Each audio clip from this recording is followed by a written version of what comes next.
Assalamualaikum warahmatullahi wabarakatuh. Saya Adipura kembali akan menemani Bapak dan Ibu dalam membahas mengenai mengenal Allah pada bagian yang kedua. Di bagian pertama kita sudah mengulas bahwa Allah telah menetapkan atas dirinya Ar-Rahman, kasih sayang.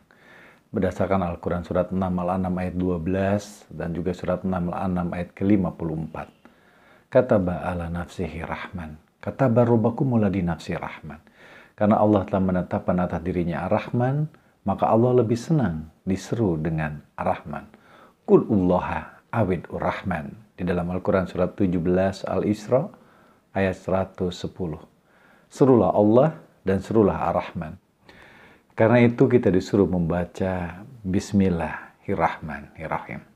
Dari kontekstual seperti tadi, pada bahasan yang kedua ini kita akan membahas mengenai masalah bagaimana caranya Allah berkenan beserta kita. Karena di dalam Al-Quran surat ke-19 Maryam ayat ke-96. A'udzubillahi minasyaitonirrajim. Ya ayyuhalladzina amanu wa amilus solihat sayad'alulahumur rahmanu wudan. Hei orang beriman dan beramal soleh, kelak Allah yang Maha Pengasih akan menanamkan dalam hatimu Ar-Rahman, kasih sayang. Jadi ketika kita beriman dan beramal soleh, nanti Allah tanamkan dalam hati kita Ar-Rahman, rasa kasih sayang. Sementara Allah telah menetapkan atas dirinya Ar-Rahman, maka Ar-Rahman berkenan berada dengan kita. Bagaimana cara agar Allah berkenan beserta kita? Bapak dan Ibu yang selalu dimuliakan Allah, secara perumpamaan, Allah akan berkenan beserta kita seandainya kita melakukan apa yang Allah sukai. Ketika kita melakukan apa yang Allah sukai, insya Allah Allah berkenan beserta kita.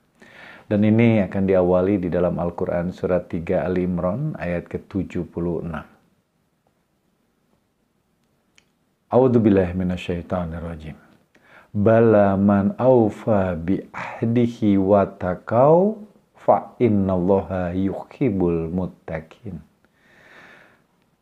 Bukan demikian, sebenarnya siapa yang menepati janji yang dibuatnya dan bertakwa, maka sesungguhnya Allah menyukai orang-orang yang bertakwa. Di ayat ini jelas, ketika kita bertakwa, Allah menyukai kita. Insya Allah, kalau kita melakukan apa yang Allah sukai, atau apa yang Allah ridhoi. Ridho itu bahasa Arab artinya disenangi, disukai, dicintai Allah. Jadi ketika kita mengharapkan ridho Allah, kita harus melakukan sesuatu yang Allah sukai. Jadi yang pertama, Allah menyukai orang-orang yang bertakwa. Dan yang kedua, berdasarkan Al-Quran, surat 3 Ali Imran, ayat ke-148. A'udzubillahi minasyaitonirrajim. Fa'atahumullah sawabad dunya wa husna sawabil akhirat. Wallahu yuhibbul muhsinin. Allah akan memberikan kepadamu pahala di dunia dan pahala yang lebih baik di akhirat. Dan Allah menyukai orang yang berbuat baik. Dari kalimat tadi, ternyata Allah menyukai orang-orang yang berbuat baik.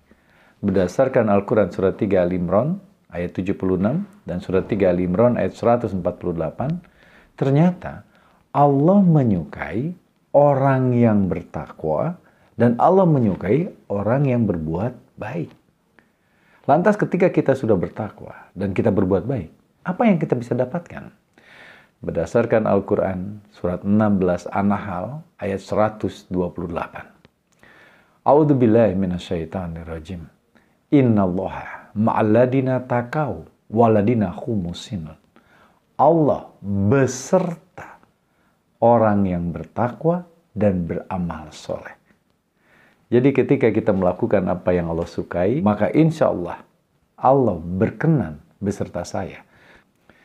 Bapak dan Ibu yang selalu memuliakan Allah, maka mari kita isi kehidupan kita ini dengan selalu menjadi orang yang bertakwa dan beramal soleh.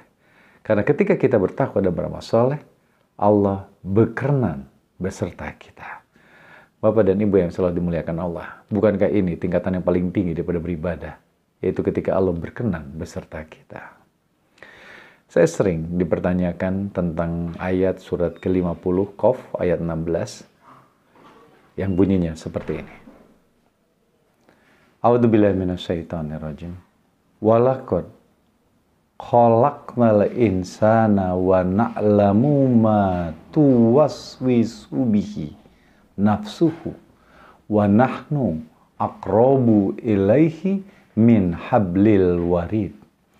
Dan sesungguhnya kami telah menciptakan manusia dan mengetahui apa yang dibisikkan oleh hatinya. Dan kami lebih dekat kepadanya daripada urat lehernya. Di ayat ini menunjukkan bahwa Allah lebih dekat daripada urat leher. Jadi sekali lagi, Allah bukan ada di urat leher, tapi Allah lebih dekat daripada urat leher. Bapak dan Ibu yang selalu dimuliakan Allah, menurut pendapat saya, Allah itu bukan makhluk. Kalau makhluk memerlukan suatu tempat, maka Allah lebih dekat daripada urat leher. Bukan berarti Allah itu di luar leher, tapi Allah lebih dekat daripada urat leher. Ketika saya membaca ayat itu, maka saya melihat bahwa ayat itu dimaksudkan seperti di dalam surat ke-58 Al-Mujadilah ayat ke-7. A'udzubillahi minasyaitonirrajim. Alam taro annallaha ya'lamu ma fis samawati wa ma fil ard ma yakunu minah naj wa salasatin illa huwa rabi'uhum wala hamsatin illa huwa sadisuhum wala adna min dhalika wala aksaro illa huwa ma'ahum aina ma kanu summa yunabbi'uhum bima amilu yawmal qiyamah innallaha bikulli syai'in alimun. Tidakkah kamu memperhatikan bahwasanya sesungguhnya Allah mengetahui apa yang ada di langit dan di bumi? Tiada pembicaraan rahasia antara 3 orang, melainkan dialah yang keempat, dan tiada pembicaraan antara 5 orang, melainkan dialah yang keenam.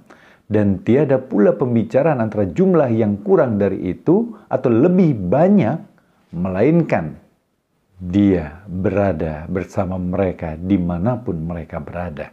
Kemudian dia akan memberitahukan kepada mereka pada hari kiamat apa yang telah mereka kerjakan. Sesungguhnya Allah Maha mengetahui segala sesuatu. Jadi konsep bahwa Allah lebih dekat daripada urat leher adalah satu kondisi di mana Allah selalu beserta kita dimanapun kita berada. Karena itu Allah mengetahui segala apa yang kita lakukan, apa yang kita ucapkan. Bahkan Allah mengetahui betul apa yang ada di dalam hati kita. Sehingga banyak orang juga yang mengatakan dengan mempergunakan ayat yang lain. Misalnya di ayat Al-Quran surat ke-84 An-Syiqqaq ayat ke-6. A'udzubillahi minasyaitonirrajim. Bismillahirrahmanirrahim. Ya ayyuhal insanu innaka kadihun illa rabbika kadhan famulakih. Hai manusia, sesungguhnya kamu telah bekerja dengan sungguh-sungguh menuju Tuhanmu, maka pasti kamu akan menemuinya. Dari konsep ini, banyak orang yang berkata bahwa mungkin nggak kita bertemu dengan Allah? Kalau menurut saya, berdasarkan Al-Quran, surat 7 Al-A'raf ayat 143. Ini adalah cerita tentang Nabi Musa. A'udzubillahi minasyaitonirrajim. Walamma ja'ah Musa limiqatina wa kalamahu rabbuhu. Qala rabbi arini andur ilaika. Qala lantaroni walakinid dur ila jabali fa inistaqara makanahu fasaufa qala lantaroni walakinid dur ila jabali fa ini taqara makanu fasaufa taroni falamma tajalla rabbuhu lil jabali ja'alahu dakan wa khara Musa sa'iqan Falamma afaqaqala subhanaka tubtu ilaika wa ana awalul mu'minin. Dan tak kala Musa datang untuk munajat dengan kami pada waktu yang telah kami tentukan, dan Tuhan telah berfirman langsung kepadanya. Berkatalah Musa, "Ya Tuhanku, nampakkanlah diri engkau kepadaku, agar aku dapat melihat kepada engkau." Tuhan berfirman, "Kamu sekali-kali tidak sanggup melihatku, tapi lihatlah ke bukit itu. Maka jika ia tetap di tempatnya sebagai sedia kala, niscaya kamu dapat melihatku."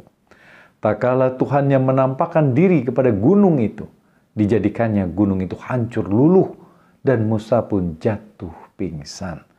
Maka setelah Musa sadar, dia berkata, "Maha suci engkau, aku bertobat kepada engkau, dan aku orang yang pertama-tama beriman." Dari ayat ini jelas bahwa Musa alaihissalam sendiri pun tidak mampu bertemu dengan Allah, melihat wujud Allah. Namun Allah selalu beserta kita dalam rangka Allah mengetahui semua perbuatan kita. Itu yang akan saya bahas sekarang. Pertemuan wujud Allah bisa dilakukan ketika Nabi Muhammad Rasulullah SAW melakukan proses Isra Miraj. Rasulullah SAW bertemu dengan Allah di Sidratul Muntaha dan malaikat Jibril tidak menyertainya. Berdasarkan Al-Quran surat 17 Al-Isra ayat 1. A'udzu billahi minasyaitonir rajim. Subhanalladzi asra bi 'abdihi lailan minal masjidil haram illa masjidil aqsa alladzi barakna haulahu linuriyahu min ayatina innahu huwas samiul basyir. Maha suci Allah yang telah memperjalankan hambanya pada suatu malam dari Al-Masjidil Haram ke Al-Masjidil Aqsa yang telah kami berkahi sekelilingnya, agar kami perlihatkan kepadanya sebagian dari tanda-tanda kebesaran kami. Sesungguhnya Allah adalah Maha mendengar lagi Maha mengetahui. Dari ayat ini jelas pertemuan antara Rasulullah SAW pun terjadi setelah suatu proses Isra Miraj. Tapi sementara bagi kita, manusia biasa, bukan Nabi, Nabi Musa pun tidak sanggup, Rasulullah pun ketemu setelah melakukan satu proses Isra Miraj.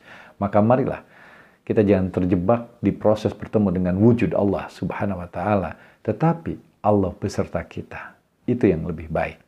Pertanyaannya, kalau Allah sudah beserta kita, apa yang kita lakukan? Kalau menurut saya, ketika kita beserta dengan Allah, yang kita lakukan adalah berdialog dengan Allah. Banyak orang yang berkata, saya sudah bisa berdialog dengan Allah. Bahkan ada yang berkata, saya sudah melihat Allah. Saya agak kaget. Kemudian saya bertanya, bagaimana cara kamu bertemu dengan Allah? Saya melihat cahaya. Cahaya? Iya. Setelah saya melakukan suatu tafakur, melakukan suatu meditasi, atau melakukan sesuatu ritual, dan saya melihat cahaya. Dan saya bertemu dengan Allah. Saya agak bingung. Karena kalau memang benar, kita bertemu dengan Allah dalam bentuk cahaya, maka ini melanggar ayat. A'udzubillahi minasyaitonirrajim. Qul Allahu ahad, Allahus samad, lam yalid wa lam yulad wa lam yakul lahu kufuwan ahad. Di sini jelas, Allah tidak menyerupai ciptaannya. Jadi kalau Allah berbentuk cahaya, maka otomatis Allah sama dengan ciptaannya. Padahal Allah tidak menyerupai ciptaannya. Dari sana saya berpikir, dari mana dasarnya dia berkata bahwa Allah itu cahaya? Ternyata dia mempergunakan dalil surat 24 An-Nur ayat ke-35. Setelah saya baca, ada sesuatu yang tidak sama dengan apa yang mereka sangkakan. A'udzubillahi minasyaitonirrajim. Allahu nuru samawati wal ard. Masalu nurihi kamitskatin fiha misbahun. Di ayat ini kalimatnya seperti ini. Allah pemberi cahaya kepada langit dan bumi. Perumpamaan cahaya Allah adalah seperti sebuah lubang yang tak tembus, yang di dalamnya ada pelita yang besar. Di ayat ini mengatakan perumpamaan cahaya Allah. Jadi bukan Allah. Itu hanyalah perumpamaan. Perumpamaan cahaya Allah. Jadi kalau kita katanya bertemu dengan Allah dan kita melihat cahaya, itu ciri kita bertemu dengan Allah. Sekali lagi saya tekankan, Itu adalah perumpamaan cahaya Allah. Itu bukan Allah. Anda belum bertemu dengan Allah karena Anda baru melihat perumpamaan cahaya Allah. Karena Allah tidak menyerupai ciptaannya. Nah, dari kontekstual seperti tadi, jelas bahwa kalau ada yang bertanya, bagaimana caranya kita bertemu dengan Allah? Saya lebih senang merasakan Allah beserta kita. Dan bagaimana kita bisa berdiskusi dengan Allah. Itu lebih baik, Bapak dan Ibu yang selalu dimuliakan Allah. Ketika saya bertemu dengan orang dan dia berkata sama saya bahwa saya sudah bertemu dengan Allah dengan cahaya, saya pikir itu tidak. Dia belum bertemu dengan Allah. Karena Allah bukan cahaya. Itu hanya perumpamaan cahaya Allah. Yang kedua, ketika saya tanya lagi, Anda sudah berdiskusi dengan Allah? Dia bilang, ya, saya sudah berdiskusi dengan Allah. Bagaimana caranya? Yang ngomong kayak gini aja. Anda berbicara dengan Allah ngomong kayak begini? Iya. Maksudnya, ya Allah menciptakan bahasa kan? Betul. Allah menciptakan semua bahasa. Allah mengerti bahasa Adipura. Bahasa Indonesia, bahasa Jawa, bahasa Inggris, bahasa apapun. Karena memang semua bahasa Allah menciptakan. Berdasarkan Al-Quran. Surat 30 Ar-Rum ayat 22. A'udzubillahi minasyaitonirrajim. Wa min ayatihi khalaqus samawati wal ardi. Waqtilafu ala sinatikum wa alwanikum inna fi dzalika la ayatil lil alimin. Dan di antara tanda-tanda kekuasaannya ialah menciptakan langit dan bumi dan berlainan-lainan bahasamu dan warna kulitmu. Sesungguhnya pada yang demikian itu benar-benar terdapat tanda-tanda bagi orang-orang yang mengetahui. Di ayat ini jelas bahwa Allah yang menciptakan bahasa. Betul. Karena itu, kalau kita berdoa, kita bisa berdoa dengan bahasa apapun. Tapi kan berdoa bukan dialog. Berdoa adalah monolog. Kita memohon kepada Allah. Sementara yang dimaksudkan oleh saya tadi adalah dialog. Saya berkata, Allah menjawab. Ada satu dialog. Dialog inilah yang saya maksudkan. Dalam Al-Quran surat ke-42 Asy-Syura ayat ke-51. A'udzubillahi minasyaitonirrajim. Wa ma kana li basyarin an yukallimakullahu illa wahyan au min wara'i hijabin au yursila rasulan fayuhiya biidnihi ma yasha'u innahu aliyun hakimu. Dan tidak mungkin bagi seorang manusia pun bahwa Allah berkata-kata dengan dia kecuali dengan perantaraan wahyu atau di belakang tabir atau dengan mengutus seorang malaikat lalu diwahyukan kepadanya dengan seizinnya apa yang dia kehendaki. Sesungguhnya dia maha tinggi lagi maha bijaksana. Dari ayat ini ada 3 metode cara Allah dialog dengan manusia. Pertama, melalui wahyu. Kedua, melalui tabir. Seperti Nabi Musa alaihissalam berkata dengan Allah, berbicara langsung dengan Allah melalui tabir. Dan yang ketiga, melalui malaikat. Seperti Nabi Muhammad dikirim malaikat Jibril. Tetapi bagi kita manusia biasa, menurut hemat saya, akan mudah dipahami apabila ketika saya berdialog dengan Allah, itu melalui perantaraan wahyu. Bukan dengan yang lainnya. Jadi kalau saya berdiskusi dengan Allah, bukan, ya Allah bagaimana, itu doa. Boleh, kalau doa boleh. Namanya doa apapun juga boleh. Kita bisa berkata dengan bahasa apapun, dalam meminta apapun kepada Allah. Dengan doa boleh. Namun kalau berdialog, maka tidak ada yang berkata-kata langsung dengan Allah kecuali dengan perantaraan wahyu. Karena itu banyak ulama yang menafsirkan ketika kita membaca Al-Quran, sebenarnya kita sedang berdialog dengan Allah. Kenapa saya memilih dengan metode itu? Karena menurut saya dalam Al-Quran surat ke-81 At-Ta'wir ayat ke-25. A'udzubillahi minasyaitonirrajim.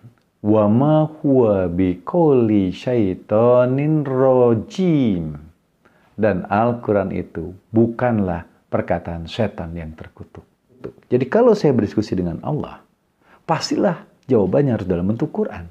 Kenapa? Karena di dalam Al-Quran 26 ayat ke-210 A'udzubillahi minasyaitonirrajim. Wa ma tanazzalat bihi syayatin.